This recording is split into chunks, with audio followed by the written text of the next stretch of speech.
e eu acho que eles vão colocar aqui também. Tá bom. Perfeito. Você consegue gravar daí ou você quer que eu grave e passe o link depois? Eu consigo gravar daqui. Eu Tá, comecei a gravação, tá sem bom? problemas. É, Não, tranquilo. antes de tudo, acho que vale um pouquinho a gente introduzir um pouco o nosso trabalho, né? Para você Tá, justamente entender o que a gente está buscando e como a gente chegou em você. Mas, basicamente, ok. nós somos estudantes da PUC, daqui de São Paulo, do curso de Psicologia. E dentro desse curso, a gente está no segundo semestre, tem uma matéria que chama Psicobiologia Evolucionista. E o nosso professor, ele tinha, como trabalho final dessa matéria, ele tinha encaminhado para a gente alguns temas, algumas palavras-chave para a gente poder desenvolver um seminário e todo um trabalho sobre. E uma Tá, delas que a gente caiu foi justamente a ecopsicologia. E aí, ok. enfim, a gente foi justamente buscar sobre a ecopsicologia, tanto no, né, no geral, no cenário mundial, mas principalmente no cenário nacional. E aí a gente chegou no seu artigo, Fundamentos da Ecopsicologia, Fundamentos Epistemológicos de uma Ciência Interdisciplinar.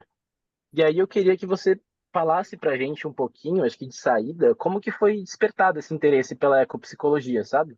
Como que você chegou nessa interdisciplina, né, nessa nova matéria, e que você também contasse um pouco pra gente qual que foi a motivação para escrever sobre, né, esse assunto. Ok. Tá bom. Então, vamos começar por aí. Aí vocês me interrompam com dúvidas que tenham, tal. Veja, a ecopsicologia, ela sempre foi um assunto que acabou permeando um pouco dos meus trabalhos.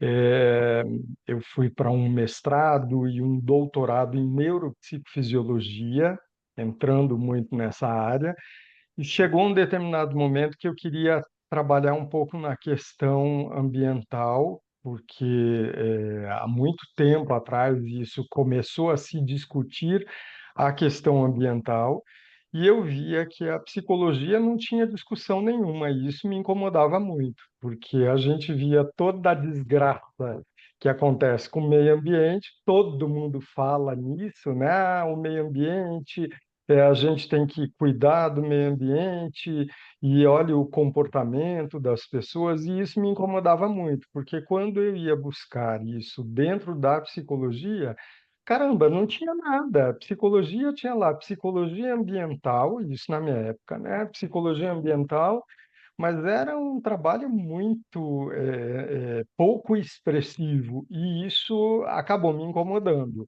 Então, eu achava que a psicologia ela precisava ter uma voz também em cima disso, justamente porque se nós falamos em comportamento e a psicologia trabalha essa busca da modificação do comportamento, por que a psicologia não está dentro dessa área ambiental, já que a gente está falando de um comportamento? E aí eu comecei a estudar um pouco sobre isso e via que tinha mais sociologia dentro disso, e a psicologia aparecia pouco. Então nós tínhamos filósofos, a gente tinha sociólogos principalmente, tínhamos outros profissionais, menos psicólogos. Eu não encontrei nenhum psicólogo dentro dessa área. E aí foi quando eu comecei a estudar um pouquinho por conta e acabei caindo num doutorado em meio ambiente e desenvolvimento. A Universidade Federal do Paraná, na época, existiam só dois doutorados, hoje não sei como está isso, mas na época nós tínhamos um doutorado aqui na Universidade Federal e um doutorado na Universidade de Brasília.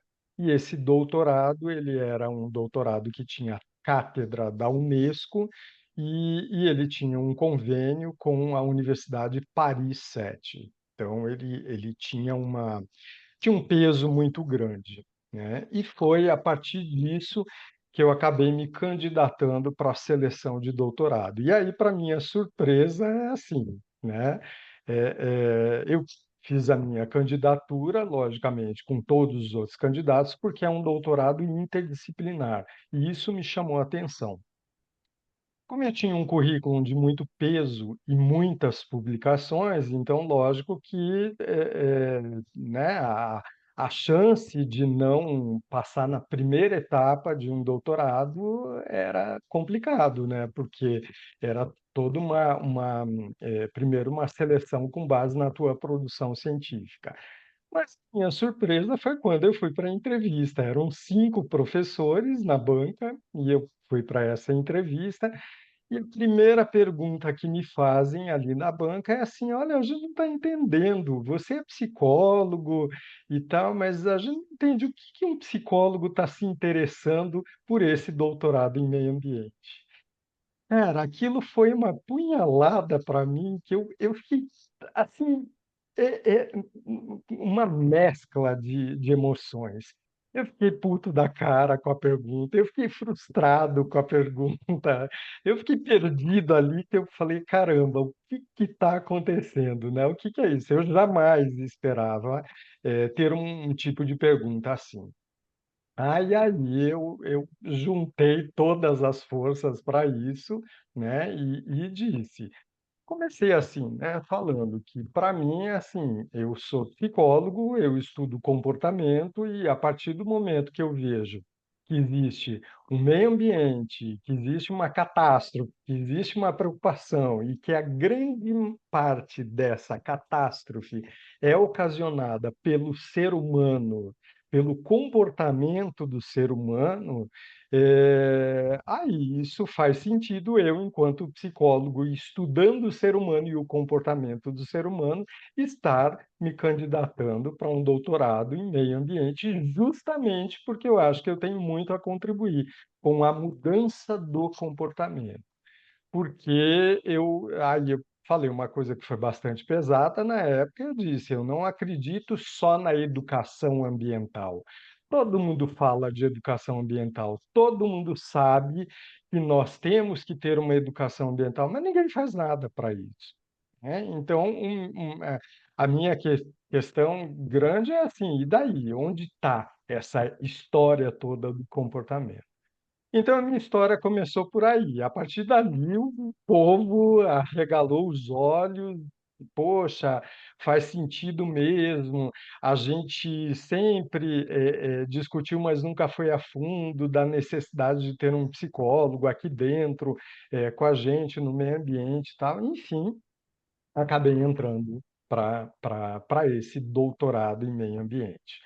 Eu esperava que fosse para um outro doutorado, né, em meio ambiente, mas, enfim, achei que poderia ser interessante e tentaria ver o que que acontece. Bom, esse doutorado ele tem uma divisão em áreas de pesquisa, são várias áreas de pesquisa, pelo fato dele ser interdisciplinar, ele foi riquíssimo, porque nós tínhamos profissionais de todas as áreas, mas eu era o único da psicologia. Na época, nós começamos em 30 profissionais, até porque era um doutorado que ele não abre todo ano, então ele tinha lá de vez em quando, então não eram muitos alunos. E claro que eles começam com 30 para depois terminar praticamente com 10, né, porque tem uma peneira muito grande nisso.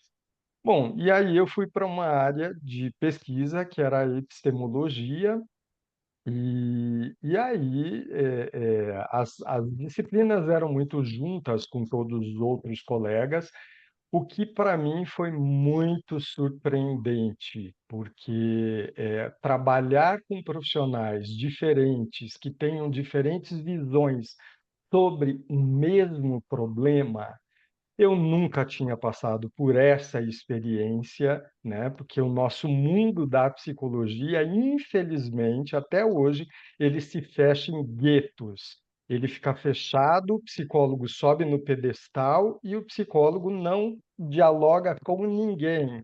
Ele acha que ele é soberano a isso e ponto final. Até hoje isso acontece. E eu posso dizer isso porque eu tenho 35 anos de profissão. Então eu acho que eu já tive uma certa experiência para poder dizer isso, né.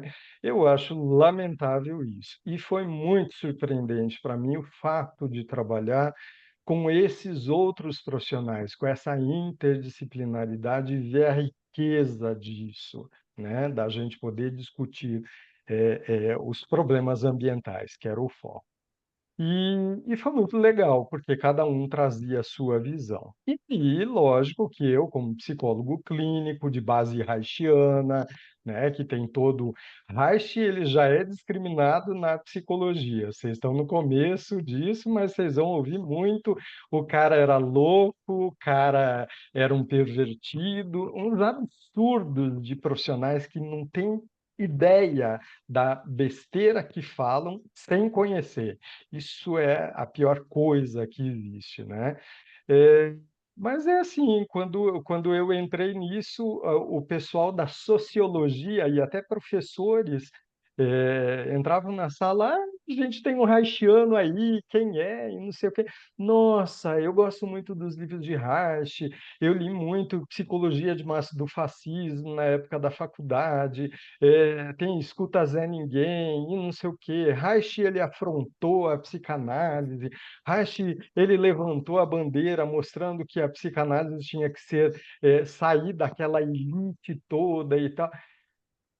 Gente, vocês não têm ideia disso. O que eu nunca ouvi na psicologia, que era só distrato ao próprio Reich, ali, naquele movimento todo, eu me senti assim muito engrandecido de poder ouvir que tinham profissionais de outra área que tinham lido, estudado Reich, participado, feito terapias nessa abordagem toda e que admiravam o que Reich fez. Todo mundo teve um pouco. Se você for ver a história de todos, todo mundo teve a sua loucura. O Reich também teve a sua loucura, mas nem por isso a gente vai desmerecer o profissional. Eu, como Reichiano, jamais vou desmerecer Freud, Jung, Moreno e sei lá, e todos os outros. Eu agradeço muito o fato de todos eles terem existido e terem feito suas teorias, porque isso foi dando base à psicologia, mas infelizmente os profissionais psicólogos que a gente encontra por aí são pessoas que eu acho que acabam só denegrindo a imagem, tanto de Reich quanto da própria psicologia também, né? Não deveriam estar no lugar que estão. Mas, enfim, o meu começo de carreira dentro dessa abordagem, não começo de carreira, porque minha carreira foi outra, mas dentro do meio ambiente foi isso.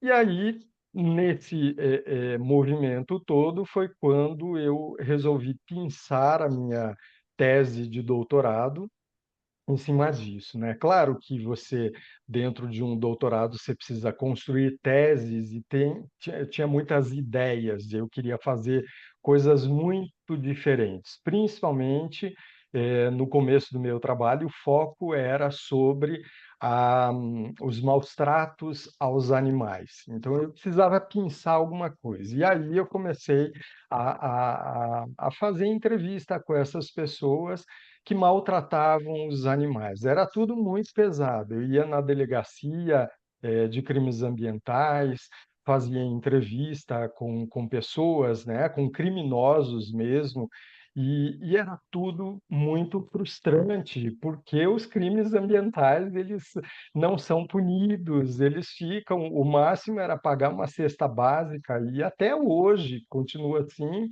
né? E eu achava que não dá para ficar quieto, eu vou brigar. Então, por exemplo, tinham situações ali que você via, né? Então iam para a delegacia, aí a delegada na época sempre o pessoal me avisava e eu conseguia ter uma entrevista com essas pessoas, né? De assim, por exemplo, tinha lá uns adultos, não eram jovens, não eram adolescentes, adultos que encontraram um cavalo desses que puxa carrinho de catadores, né? O cavalo amarrado, comendo grama num canto e tal, e aí eles foram lá e começaram a bater no cavalo, a espancar o cavalo e furaram os dois olhos do cavalo. Então, esse era o prazer todo. Caramba, isso é uma perversão enorme. Então, eu queria ver o que estava por trás dessas perversões dessas psicopatias todas, né, dentro disso. Então, quando você olhava para isso, você via, né, os animais assim, um outro que pegou lá uma cachorra que estava prenhe, barriguda, ele amarrou a cachorra atrás do carro e saiu andando com a cachorra, arrastando até a cachorra se arrebentar toda e os cachorrinhos saírem. Então, é por aí. Eram crimes que, quando você ouvia isso, ele chorava. Eu chorava do que qualquer coisa, porque era muito chocante isso tudo, né? E assim, não podia ser feito nada. O máximo era a pessoa pagar uma cesta básica para a comunidade, fazer um trabalho comunitário e tal. Então, isso tudo foi muito frustrante, né? Por quê? Porque era um trabalho que precisava ter muita força, ter muito empenho. Infelizmente, eu tentava discutir sobre isso aí no escalão mais alto, e é uma pena, porque aí a gente acaba entrando numa outra limitação, que são professores de universidades federais, que geralmente são professores mais idosos e que não têm tanto, têm conhecimento, e tal, mas eles não tiram a bunda da cadeira para fazer muita coisa e colocam obstáculos sempre de que é tudo muito difícil, a gente não vai conseguir muita coisa, e tem ameaças, e tinha ameaças de morte mesmo, a gente era ameaçado o tempo todo, a própria delegada na época, né? Então, os crimes ambientais, eles eram enormes. Até hoje a gente vê, né? Quando você tem um crime ambiental que você vai atrás, que você vai investigar, você é ameaçado de morte para isso. E, infelizmente, a nossa política teria que mudar, as leis teriam que mudar, teriam que ser leis mais pesadas, mas não são, né? Então, isso nessa época foi me frustrando demais também para seguir por esse caminho. Eu vi que eu não ia chegar a lugar nenhum e não ia conseguir fazer um trabalho como eu gostaria de fazer, né?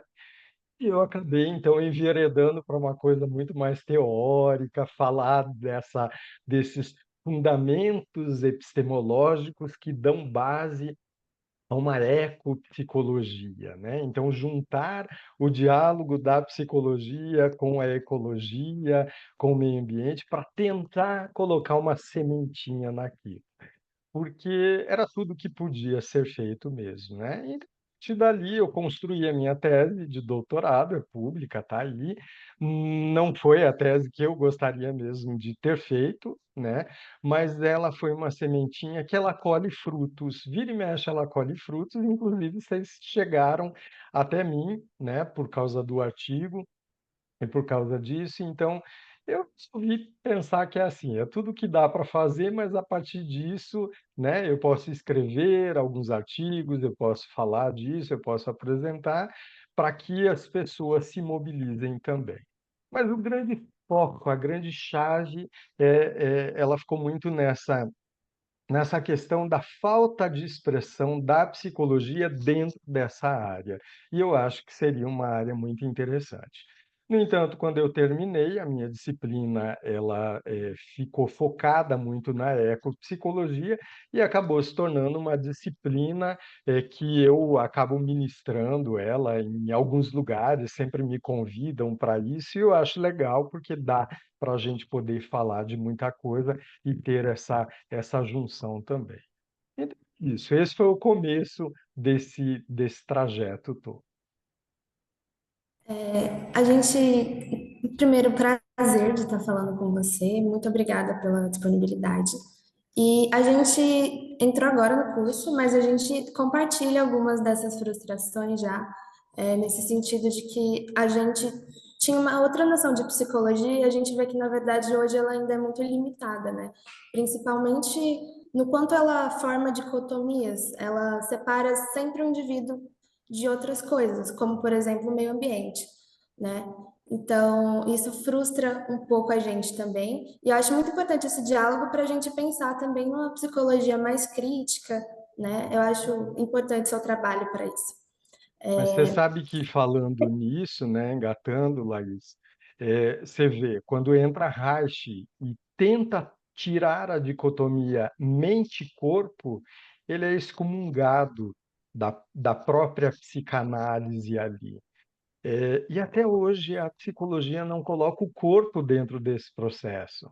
Aí vocês vão estudar anatomia, fisiologia, a biologia, e depois morreu na casca. Vocês não têm mais nada disso. O corpo, ele simplesmente é esquecido. E aí vem o povo levantando a bandeira, psicanalistas levantando, não, nós falamos sobre o corpo na terapia. Falar sobre o corpo é diferente de você trabalhar sobre o corpo, trabalhar no que Reich chamava de couraças.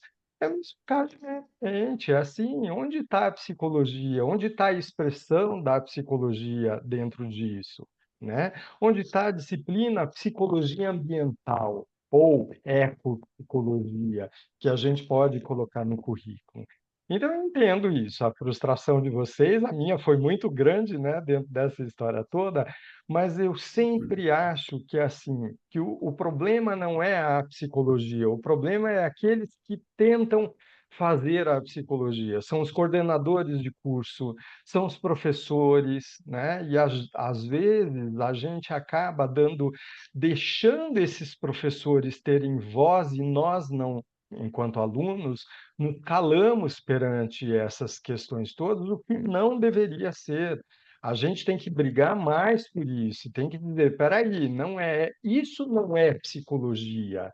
A psicologia é muito maior, a psicologia ela tem um espaço, a psicologia ela é uma ciência interdisciplinar, transdisciplinar, né? Então não importa o nome que você queira dar para isso. Às vezes você fala em interdisciplina, alguém diz assim, ah, mas essa palavra está ultrapassada. Jesus, usa a palavra que você quiser, não importa, desde que você coloque a psicologia em discussão com outras ciências. Né? A psicologia se fecha nos guetos e fica levantando umas bandeiras idiotas, que não tem nada a ver, né? E o nosso conselho de psicologia levantando bandeiras que não contribuem, que não é a bandeira da sociedade como um todo.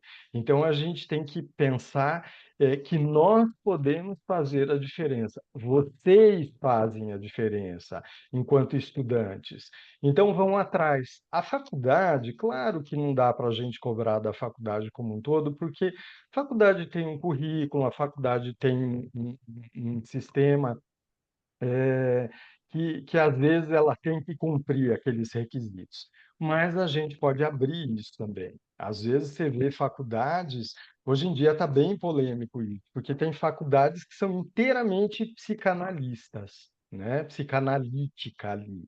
É, Psicanálise hoje não está nem aí para a psicologia. A psicanálise é uma ciência que ela faz questão de sair da psicologia. A psicologia faz questão de trazer a psicanálise e perde a oportunidade de poder dar aos alunos informação de outras abordagens que tem. E mostrar que a psicologia não é só a psicanálise, né? A psicanálise é um dos tópicos que a gente tem. É uma escola que está dentro disso, mas tem várias outras, várias possibilidades também. Então, é até essa abertura que a gente tem que ter, e a abertura do meio ambiente. O meio ambiente ele não pode ser discutido por um profissional só. Ele tem que ser discutido com vários profissionais que tenham olhares diferentes, porque o meio ambiente é de todo mundo, todos nós fazemos parte e temos responsabilidade para isso. Então, eu acho que esse é o olhar, é essa visão que a gente tem que ampliar. Mas te cortei ali para poder dizer dessa dicotomia da psicologia, ela está em todos os campos. Infelizmente, não deveria ser. Psicologia, ela caminha por algo que ela está perdendo a sua própria existência, o sentido de ser, ela está perdendo. Principalmente quando a gente fala da psicologia clínica, e hoje qualquer um é terapeuta. qualquer pessoa que resolve ser terapeuta é terapeuta. Então, é um coach daqui, é um terapeuta dali. Hoje de manhã eu estava falando com uma pessoa que ela tinha feito uma pergunta e eu falei, nossa, a minha prima, esses dias, tinha dito que a diarista dela disse que não ia mais trabalhar na casa dela, não ia mais trabalhar como diarista, porque ela vai ser terapeuta agora. Ela fez um curso de 20 horas e ela se descobriu que ela tem, então, esse dom para ser terapeuta e vai ser terapeuta divulgando nas redes sociais, se divulgando como terapeuta, e caramba, isso é muito complicado, sabe? Então, e da onde vem isso? Da própria psicologia. Então, a psicologia está perdendo espaço e daqui a pouco, e se vocês não brigarem por isso, quem vai ficar sem espaço são vocês, porque aí vocês vão ter que concorrer hoje. Tem mais terapeutas do que psicoterapeutas no mercado. Então, é muito sério isso. E o nosso conselho de psicologia não faz nada para isso. Desculpa, Laís, te cortei, peguei carona aí no que você disse. Vamos lá, você ia complementar até. Tranquilo, tá ótimo. Eu ia prosseguir falando que a gente leu alguns artigos em relação à ecopsicologia, como ela foi se dando, e a gente viu bastante como ela é importante para a saúde mental das pessoas. É, a gente pensou, se você puder responder isso, se na sua experiência ela também funciona para melhorar, por exemplo, as relações interpessoais entre mais de uma pessoa, no relacionamento das pessoas. Se você puder falar um pouco disso? Funciona muito. Eu acho que é assim, quando a gente trabalha em prol de uma causa, principalmente uma causa ambiental, as pessoas se unem, né? Geralmente as pessoas se unem na desgraça. Infelizmente, a gente precisava focar mais na prevenção do que na desgraça. Ultimamente, nós tivemos a enchente do Rio Grande do Sul e a gente teve uma mobilização mundial, mas foi uma mobilização Brasil afora, que é muito bonita você ver isso, né? As pessoas se unindo para isso. Como você vê o lado oposto também, onde as pessoas abusam, tem desvio de dinheiro, tem desvio de material, então isso sempre vai ter, né? Em tudo quanto é canto. Mas esse é um exemplo que a gente vê a união das pessoas, de pessoas que são pessoas do bem e que querem trabalhar em prol disso. E para o meio ambiente também, a gente vê que tem pessoas do bem que querem trabalhar em prol. Então, são pessoas que arregaçam as mangas.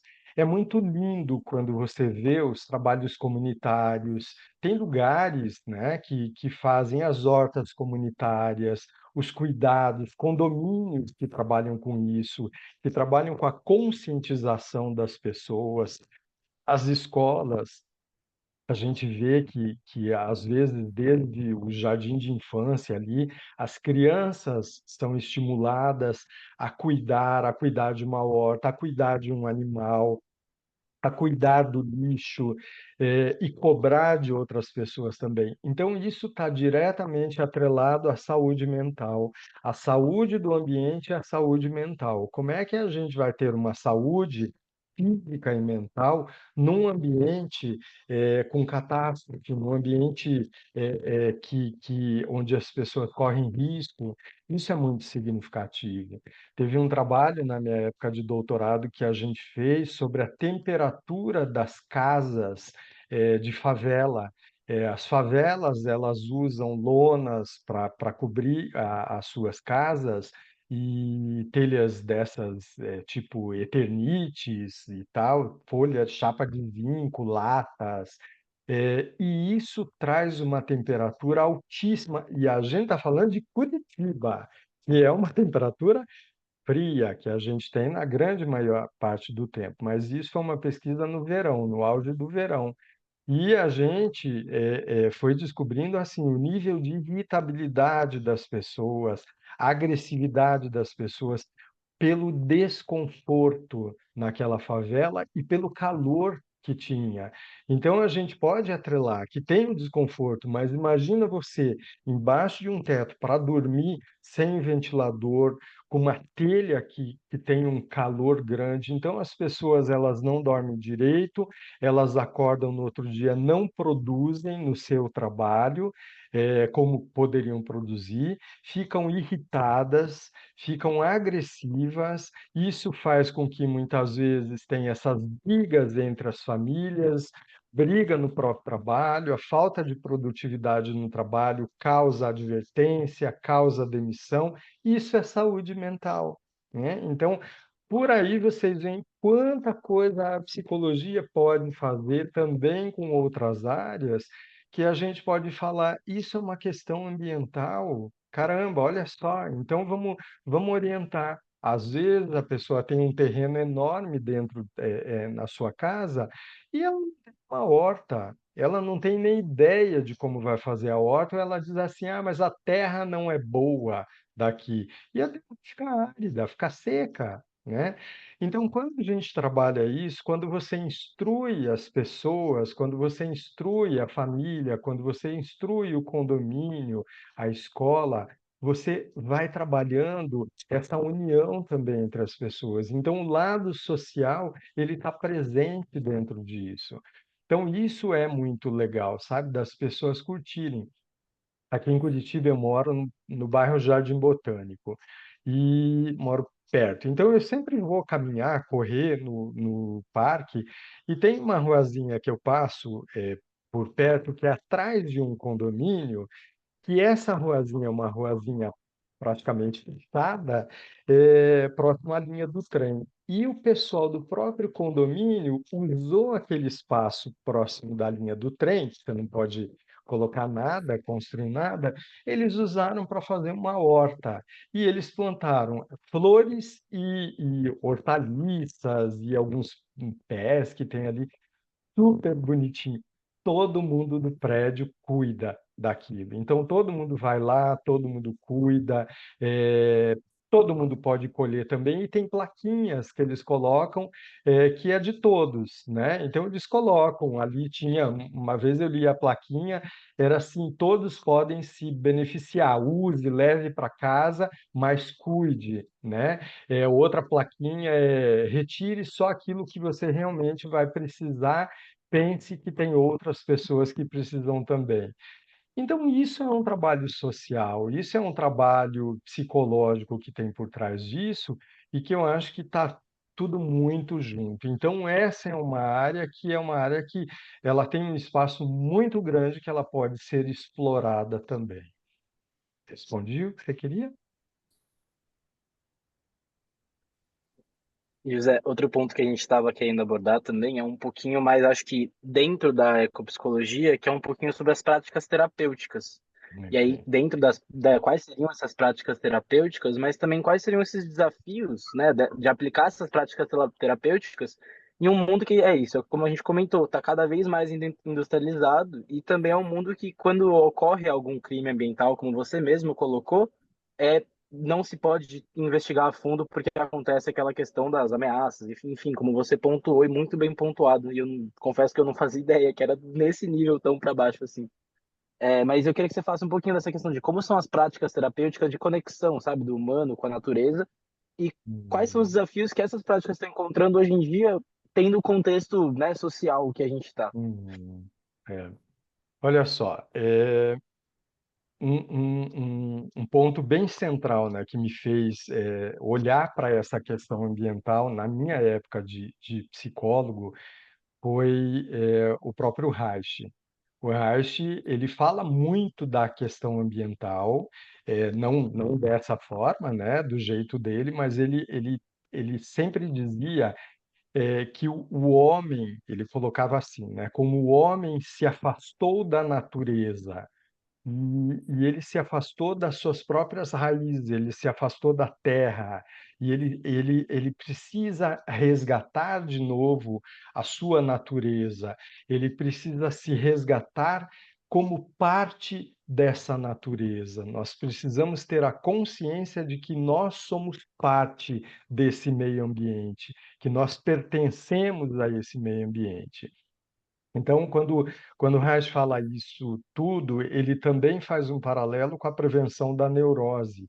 E para Reich, a neurose ela está inteiramente envolvida nesse contexto de uma sociedade neurótica que ela não preza a prevenção, nem a prevenção da neurose.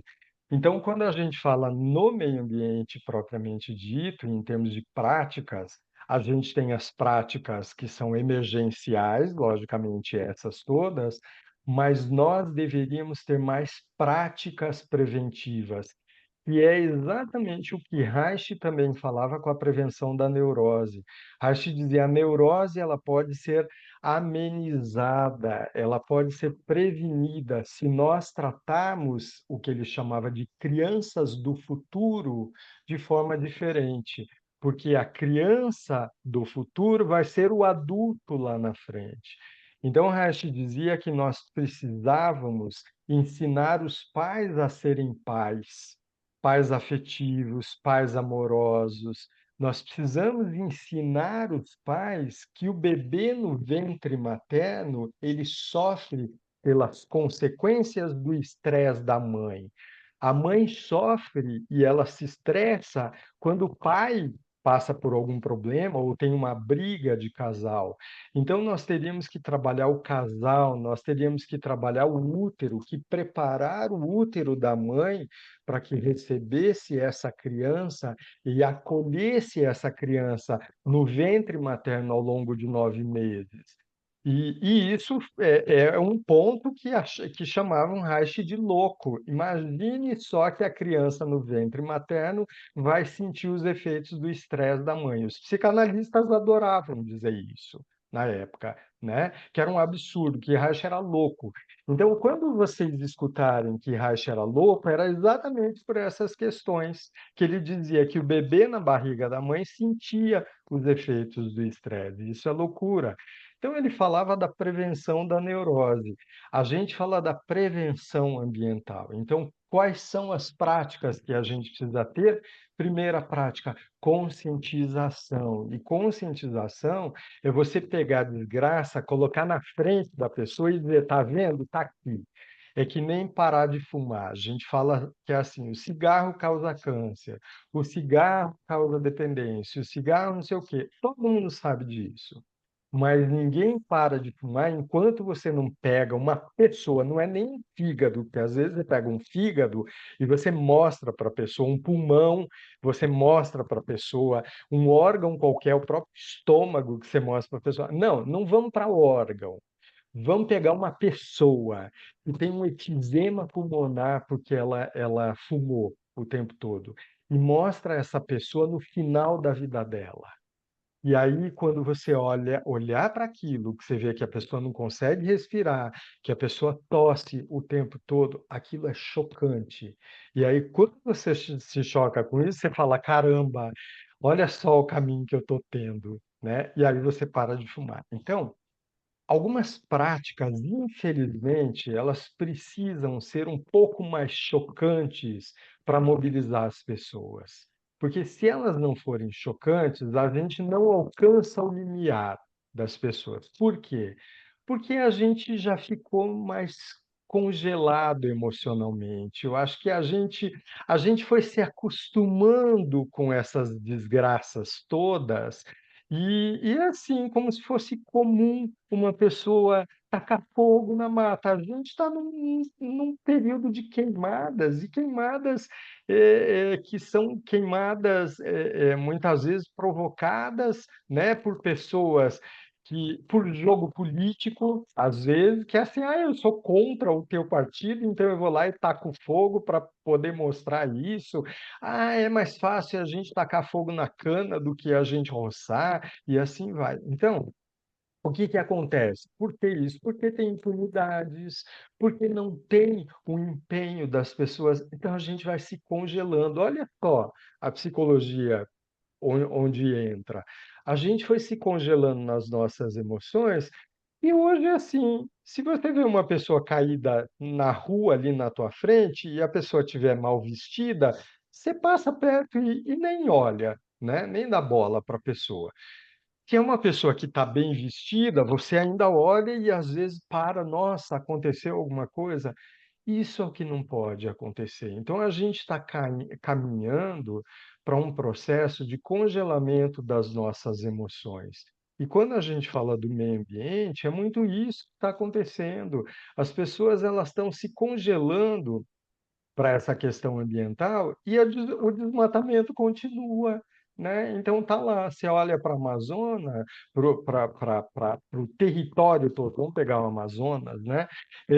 Você vê que assim as pessoas continuam desmatando, continuam os grileiros todos, continuam as falcatruas todas, né? E assim, a gente pune, não sei o quê. Agora, nas queimadas, por exemplo, e todo mundo tá vendo isso e passando, né? Você manda bombeiros, os brigadistas para poder apagar o fogo. Caramba, eles são poucos, eles cansam, eles não têm recurso, e não adianta você botar um caminhão-pipa. Esse é um momento que você tinha que fazer uma ação coletiva e pedir aviões, pedir ajuda para todo mundo. Todo mundo tem que ter um olhar sobre aquela floresta para a gente poder apagar aquele fogo, mas não você colocar um ou outro e o fogo está queimando e você não consegue correr contra o tempo. Então, é uma corrida contra o tempo e são situações emergenciais.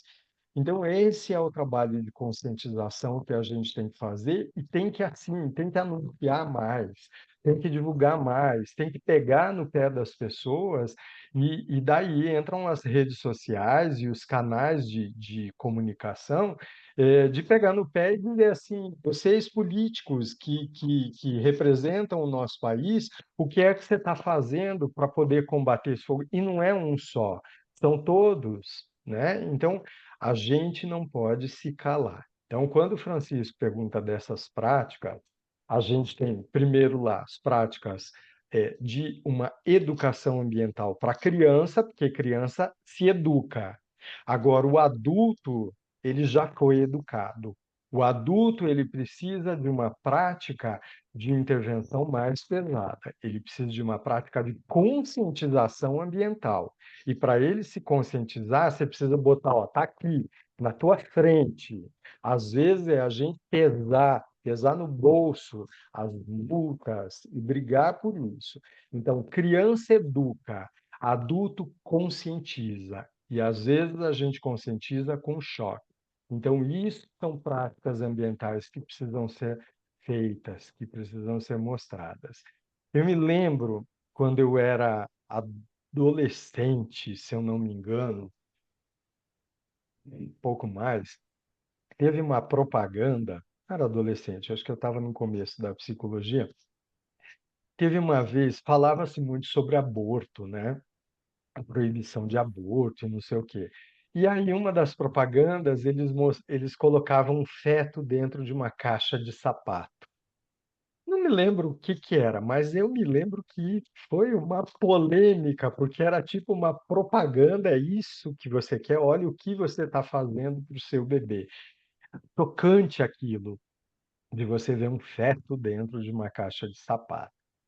E, mas a propaganda logo foi retirada do ar, né? Rapidinho foi retirada do ar. Porque, sim, as pessoas se ofendem, porque é muito chocante. Então, às vezes, é muito isso, é muito chocante, isso tudo. Você pegar um cavalo, por exemplo, como eu disse para vocês, com dois olhos furados e o cavalo vivo ali, o cavalo em pé, com dois olhos furados, gente, isso é muito desumano, pelo amor de Deus, o que é isso? Agora, você falar de um cavalo assim, e você colocar a imagem desse cavalo e mostrar para as pessoas vão colocar a mão no rosto, vão dizer, meu Deus, que absurdo, mas vão estar vendo. Então, eu acho que a gente precisa entrar em alguns radicalismos de algumas coisas, infelizmente, para a gente poder tentar consertar um pouquinho, porque no Brasil a gente está perdendo isso.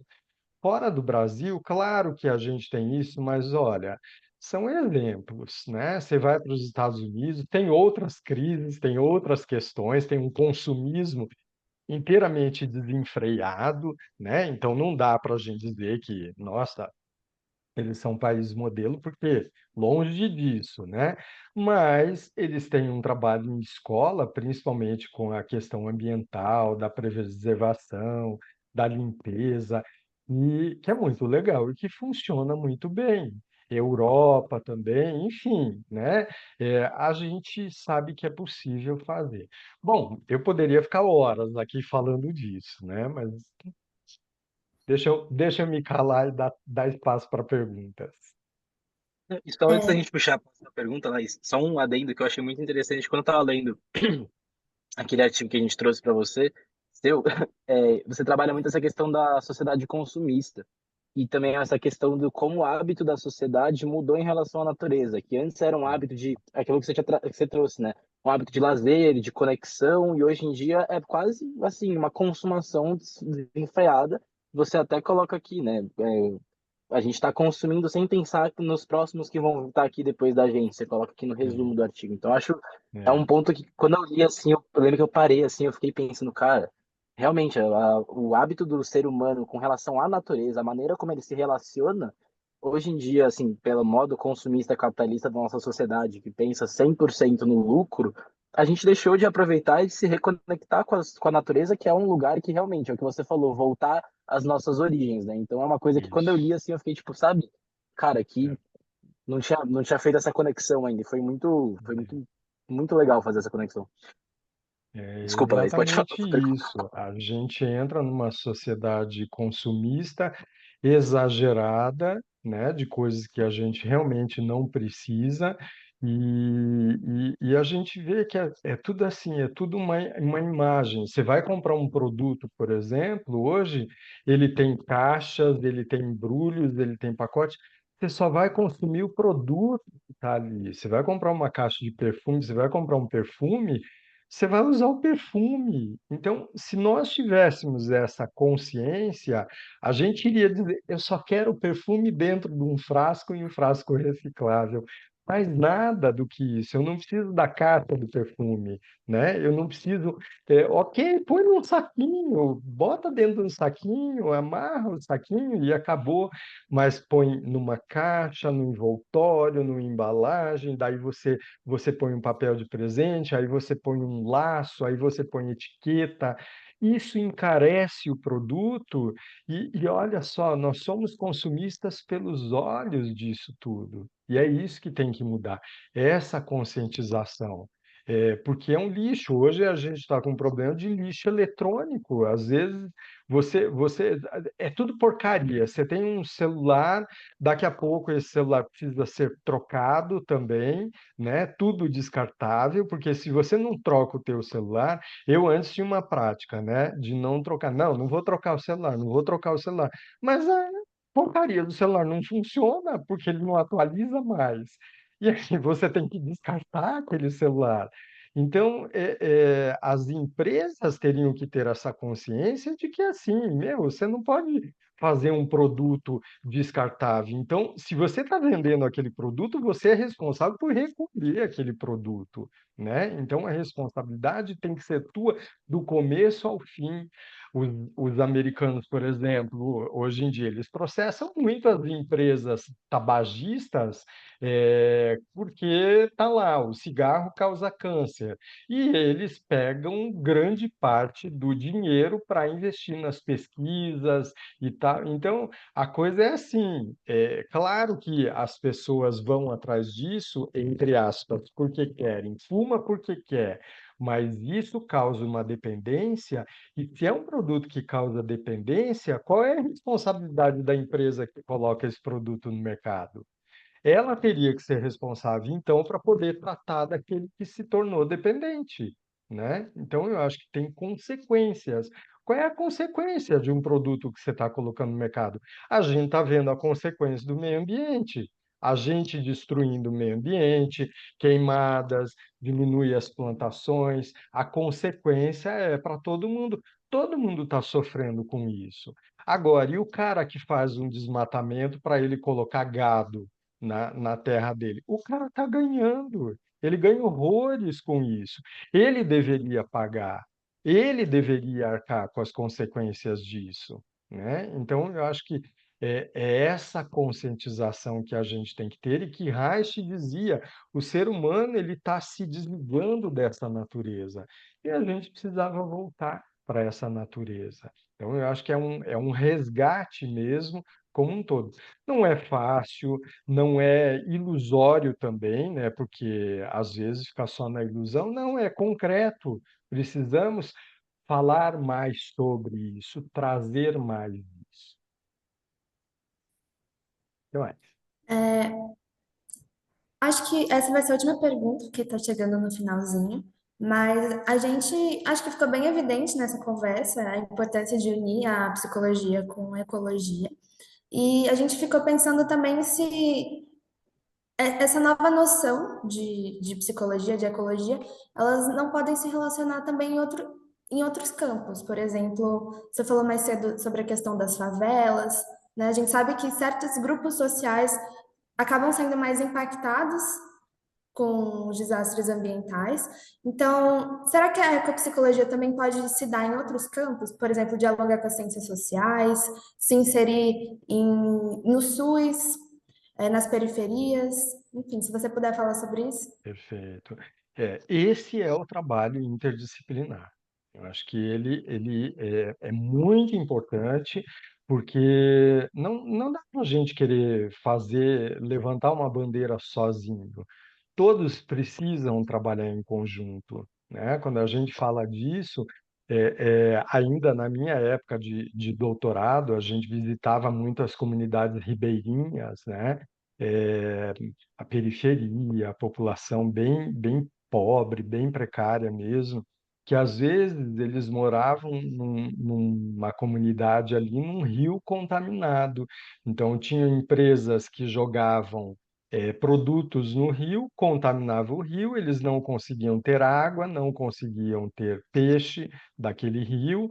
E, ao mesmo tempo, o que me chamava muito a atenção em termos de comportamento era que a pessoa tem uma casa encostada no rio, o que não deveria ser, porque aí o rio enche e a casa alaga, né? E mais ainda, a pessoa ela fazia os seus dejetos e jogava dentro da água também. Ela não tinha uma fossa específica para isso, né? Ou quando ela tinha era uma fossa num nível que, logicamente, ia também contaminar esse lençol freático. Então, tudo isso, que é psicologia, lógico, a gente não vai estudar essas coisas, a gente vai olhar os comportamentos das pessoas. Mas quando você tem arquitetos, engenheiros, médicos sanitaristas dentro disso, esse olhar era muito legal, que era um olhar interdisciplinar, que era o que a gente tinha da equipe, né? E aí me chamava a atenção assim, a pessoa ela tinha um lixo que ela guardava e ela abria a janela da casa dela e jogava o lixo nos fundos da casa dela, no barranco que tinha um rio ali naquele barranco. Meu, falta de consciência. Eu me lembro que uma vez eu perguntei para uma senhora, eu falei, nossa, mas vocês parece que é fácil, né? Abre a janela e joga ali. Ela falou, aqui é o nosso lixão. E o lixão era assim, o barranco que caía no rio. E aí eu disse para ela, mas o que que acontece, né? Porque isso tudo vai para o rio, contamina o rio, suja o rio também. Ah, mas o rio leva. Eu falei, e quando o rio enche, essas coisas não voltam para dentro da sua casa? Ah, volta. Mas não é ruim, né? A senhora ter isso dentro da sua própria casa. Ai, filho, mas nós é pobre, nós não tem o que fazer. Olha só o nível de precariedade, né? E não é uma questão de pobreza, é uma questão de bom senso. Sim, a gente vai cobrar o bom senso de uma pessoa que não teve a oportunidade? Não, mas a gente dá a ela a oportunidade. Aí entram os nossos trabalhos. E eu me lembro que na época eu ficava doido e dizia: caramba, as universidades comem bola, né? Porque já pensou se tivesse um projeto comunitário ambiental, e era isso, eu queria fazer na época, mas enfim, né? Mas pensava assim, a gente tinha um local onde nós temos estudantes de todas as áreas. Vamos pegar estudante de arquitetura, de engenharia, de psicologia, de medicina, né? Vamos pegar todo mundo. Esses estudantes vêm fazer estágio. Estágio é assim, nós temos uma comunidade que a gente vai precisar reformar essa comunidade. Então, a gente olharia para a casa, para o telhado, a gente ajudaria essa pessoa a melhorar a ventilação da casa, a melhorar a temperatura da casa dela. É 1000 vezes mais vantajoso ela ter uma casa de barro do que ela ter uma casa de lata, por exemplo, por causa do calor, né? O telhado dela também. A gente ajudaria ela a pensar numa hortinha pequenininha que ela pudesse ter, nem que ela plantasse chá, que ela tem para ela poder, um chá para dor de estômago, um chá para dor de cabeça, um chá para dor de dente, né? É o básico disso tudo com estudantes de graduação, que são estudantes que estão em busca desse aprendizado. A gente faria o aprendizado na prática, com cada um olhando para isso tudo. Então, isso é interdisciplinariedade. Então, esse é o trabalho que dá para a gente fazer. Da mesma forma que eu acho que dentro da psicologia, eu sempre reclamo assim, a minha filha, por exemplo, está fazendo psicologia, né? E a gente fala muito disso. Está no começo também, está no segundo período de psicologia, e muitos alunos já desistiram do curso. Por quê? Porque disciplinas tão idiotas que eles não conseguem nem pensar no que eles vão fazer com aquilo. E ela chegava para a gente, para mim, para minha esposa, e é assim, pai, o que a gente vai fazer com essa disciplina? Eu falei, olha, não sei. Eu olhava aquilo e falei, 5 anos de profissão, eu nunca usei isso e não sei nem onde eu vou usar isso. E assim, eu fico indignado, porque eu penso que tanta coisa mais importante nós teríamos para aprender, né, e para ensinar, do que você ficar numas discussões que não vai levar a nada. Acho que assim, claro que tem sentido, eu não estou desmerecendo, mas isso desmotiva estudante que está no começo de uma faculdade. É que nem você botar a psicanálise para todo mundo. Nem todo mundo vai se identificar com a psicanálise. E aí vai chegar uma hora e vai dizer assim: ah, eu não gostei de psicologia. Psicanálise não é psicologia, ou seja, psicologia não é só isso, é mais do que isso. Então, para todas as possibilidades, que aí a pessoa diz assim: nossa, que legal! Eu não sabia que a psicologia também trabalhava com a questão ambiental. Eu não sabia que a psicologia também trabalhava com o corpo, com psicossomática. Vocês vão estudar psicossomática, por exemplo, e vão ficar só no mental, né? Eu não sabia que a psicologia pode trabalhar dessa forma.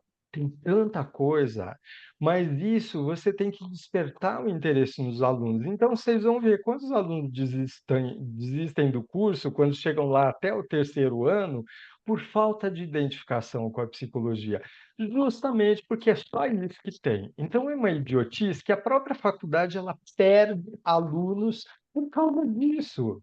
Né? Porque se a coordenação do curso fosse sábia, seria uma coordenação que ela iria buscar as disciplinas básicas, porque existe uma disciplina curricular, né? Mas vai brigar por isso também, porque o MEC ele também vai determinar alguns requisitos para isso, né? Não é só a coordenação que quer, mas tem que brigar por isso, porque quem está em sala de aula e vivenciando a desistência, a desmotivação dos alunos são os professores, é a coordenação. Então, com o meio ambiente, é muito isso, Laís, que a gente tem que ter. Ninguém faz sozinho esse trabalho. Tem que ser um trabalho em conjunto interdisciplinar, né? Na psicologia, quando você vai trabalhar nos PRAPs, por exemplo, né, que são essas práticas todas que a gente tem dentro do CAPS, são profissionais de todas as áreas, e é muito legal. Hoje em dia, esse projeto todo que tem do CAPS é muito importante, é muito legal. Então, a gente tem que mostrar pra cara. A gente também tem que brigar por isso e tem que dizer, olha, nós podemos fazer a diferença também com isso, seja na psicologia, seja no meio ambiente. Eu acho que isso é importante. O que mais? Eu gosto de falar, então vocês E, já José, viram, assim, né? Se me der espaço, eu vou longe nisso. nosso horário o nosso horário acho que deu, porque agora são quase meio-dia, mas eu acho que todas as perguntas que a gente tinha de roteiro aqui, você respondeu assim, em gênero, número e grau. A gente tá meio que sem palavra para agradecer muito a ajuda que você deu, o tempo que você disponibilizou aqui para estar com a gente. Então, de verdade, foi um imenso prazer aqui estar com você, essa aula de ecopsicologia que você deu pra gente. Então, primeiro, gostaria de muito agradecer esse tempo, esse Pô, essa uma hora assim foi um presente, não só para o nosso trabalho, mas assim, principalmente para levar para muita coisa para a vida mesmo, em relação a muitas, Ótimo. principalmente a muitas questões ambientais. Então, agradeço de verdade. Laís, Legal. Lourenço, você tem alguma questão que vocês gostariam de tratar? Mais alguma pergunta? Queria agradecer também. Eu acho muito importante a gente ter contato com isso, ainda mais no primeiro ano, porque muda muito como a gente vai ver a psicologia daqui para frente. Eu acho que é muito enriquecedor mesmo falar sobre isso. Enfim, é isso. Muito obrigada. Imagina. Eu que agradeço. É, eu queria agradecer também. Também, me desculpa por acabar chegando mais tarde, assim, meu celular aqui deu um negócio muito estranho. Mas, qualquer questão que eu tenha seria relacionando com, tipo, coisas que eu tô lendo, como esquizoanálise e tal, então eu não acho que tem espaço para a entrevista aqui que a gente tá tendo. Então, é isso. Ok, perfeito. Acho que é Bom, muito legal José, muito isso, né? O obrigado. fato de vocês terem isso. Então, eu agradeço também essa oportunidade de poder estar falando, como eu disse, eu falo muito, né? E lógico que é assim, tem que considerar que o que eu trouxe é só um pedacinho de um recorte, né? E a gente pode estar ampliando isso, porque é tudo muito extenso. Mas acho legal, a ecopsicologia ela está começando a despontar em algumas coisas, e eu acho que dentro da psicologia como nós somos da psicologia, então eu acho que a gente levanta a bandeira para a psicologia, e como eu disse para vocês, a psicologia é muito mais do que a gente tem, do que a gente aprende, e a gente tem que ir atrás, né? Atrás para vocês poderem desbravar, e eu acho que vai ficar muito legal se vocês puderem transmitir isso para os colegas de vocês que possam ir atrás e que é muito mais do que isso que a gente tem. O site do Centro Haitiano tem um monte de artigos também, da psicologia. Se vocês puderem estar divulgando para os colegas de vocês, eu agradeço, porque essa é a forma da gente poder estar divulgando mais ainda esse trabalho. E precisando, a gente sempre está à disposição. Agradeço de verdade, viu, José? De verdade, assim, o Centro Haitiano foi um lugar que quando a gente começou a pesquisa foi o que eu peguei, principalmente esse artigo. Também vi que tinham vários outros, mas como a gente tinha um tempo muito enxuto, eu confesso que ainda a gente vai trabalhar bastante, mas eu agradeço. Agora, a gente não quer comer muito do seu horário também, então acho que a gente pode finalizar por Tá bom. aqui. Bom, obrigado de Joia. verdade novamente. Acho que é Eu isso. que agradeço. Fiquem bem, bom trabalho para vocês e bom estudo nessa sequência de vocês. Tá bom? Muito Beijo, obrigada. gente. Valeu, José. Obrigado, viu? Bom trabalho para você também. Obrigado. Obrigado. Tchau.